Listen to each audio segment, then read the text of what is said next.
Olá pessoal, bem-vindos à videoaula da disciplina de Instrumentação Industrial, QM 8730. Nesta videoaula, iremos fazer uma revisão sobre medição de temperatura. Iremos falar exclusivamente dos termopares. Então, nós já vimos nas aulas anteriores que o princípio de funcionamento de um termopar é da seguinte forma. Nós temos dois condutores metálicos unidos em uma extremidade, onde nós chamamos de junta de medição, e esses dois condutores metálicos são mantidos a diferentes temperaturas. Então eu tenho uma temperatura na minha medição e eu tenho uma temperatura aqui no meu registrador, que nós chamamos de junta de referência. Caso nós tenhamos que fazer uma interligação de termopar, o que significa isso? O termopar estará em campo e eu levar a informação para um painel na sala de controle. Nós iremos usar os cabos de extensão ou cabos de compensação, tá? E teremos então uma outra junta de referência aqui. Vimos também que temos diversos tipos de termopares. Cada termopar tem a sua faixa de operação e cada termopar tem a sua correlação da diferença de potencial gerado com a variação de temperatura. Então, essa diferença de potencial é a FEM, a força eletromotriz, em função da temperatura. Então, a força eletromotriz, eu tenho aí milivolts e temperatura. Okay? Eu tenho termopares que irão apresentar uma grande variação da FEM, né, e com uma relativa variação de temperatura. Okay? Mas eu tenho também termopares no qual teremos grande variação de temperatura e uma pequena variação da diferença de potencial gerado. O que vale ressaltar é que as curvas que correlacionam a FEM com a temperatura, elas são totalmente lineares, possibilitando assim as nossas medidas. Eu tenho então termopares tipo J, K, T e assim por diante. Nós vimos o que diferencia um termopar para o outro é o par metálico que o forma. Por exemplo, o tipo J, eu tenho o polo positivo com ferro e o polo negativo sendo constantan, que é uma liga. Eu tenho no tipo K o polo positivo cobre e o negativo constantan, e assim por diante. O grupo de termopares que vai aqui do tipo J até o tipo N são conhecidos como termopares básicos, e RSB são tidos como termopares nobres. E veja que esses últimos aqui, os nobres, são aqueles que apresentam grande variação de temperatura com pequena variação na DDP. Vimos como chega a informação ao registrador, Ao contrário de que pensamos, o valor de temperatura que nos dá um registrador, de um termopar, ele foi gerado a partir de um valor de diferença de potencial que chega a esse registrador. Então nós temos aqui como exemplo esse termopar que está ligado direto ao registrador. Nós não temos uma interligação, fazendo a medida de temperatura em um forno, 50 graus Celsius. Então nós temos aqui a junta de medição e levando essa informação ao registrador que está a 24 graus Celsius. E nós temos aqui a junta de referência com auxílio da tabela de termorresistência. Nós encontramos os valores relacionados aos potenciais de cada uma dessas temperaturas, a junta de medição e a junta de referência, e o que chega ao meu termopar é o ΔE. Né? Então, fazendo o cálculo do ΔE, né, que vai da junta de medição, tá, para o registrador, né? Então é daqui da junta de medição que eu estou fazendo a minha medida. Tá? Então, fazendo este delta, nós temos como resposta 1,063 mV. Então, que chega aqui no registrador, 1,063 mV. Se fazermos o processo inverso, né, utilizarmos este valor de 1,063 mV e formos na tabela, tá, de termorresistência do termopar tipo K, nós vamos observar que isso equivale aproximadamente a 27 graus Celsius.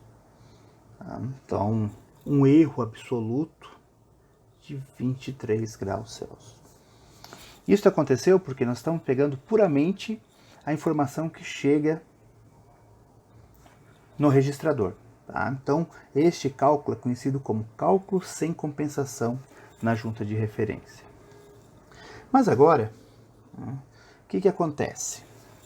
A junta de referência, ela tem esse nome pelo fato de ser uma referência ao registrador. Então, essa referência pode ser de 24 ou 25 graus Celsius na prática. Tá? O que vai acontecer aqui?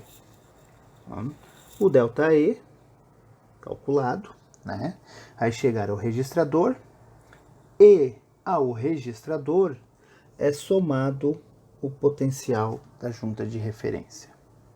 Então, nós temos aqui, né, um ΔE, né, somado à junta de referência. É sempre a junta de referência do registrador. Sempre é essa que nós pegamos para somar. Então, nós teremos um potencial total, aquele que chega ao registrador, de 0,023 mV, ao ser transformado em temperatura, pela equação que eu tenho aqui no registrador, né, do tipo do termopar, que equivale àquelas curvas que nós vimos nas figuras, na figura anteriormente, nós teremos 50 graus Celsius. Né? Erro, né, nulo. Então, estou medindo realmente. Isto posto um cenário perfeito de medição. Eu tenho flutuações de medições porque eu tenho erros de medições que já fazem parte do universo da instrumentação ou da medição. Por isso, tá, a importância de se ter calibração em instrumentos. Então, todo instrumento tem a sua curva de calibração e nós temos que respeitar esta curva de calibração. Vimos também que podemos realizar a associação de termopares. Iremos realizar uma associação de termopares quando necessitamos de vários termopares para medição da temperatura, porém queremos que seja gerado apenas um sinal de saída. Podemos realizar a associação de três formas: em paralelo, em série simples e série oposta. Na associação em série paralelo, ligamos a um termopar principal, aqui, outros termopares. Tem 1, 2, 3 termopares. O potencial total gerado é a média aritmética dos potenciais associados. Então, estou associando o potencial deste aqui e deste aqui.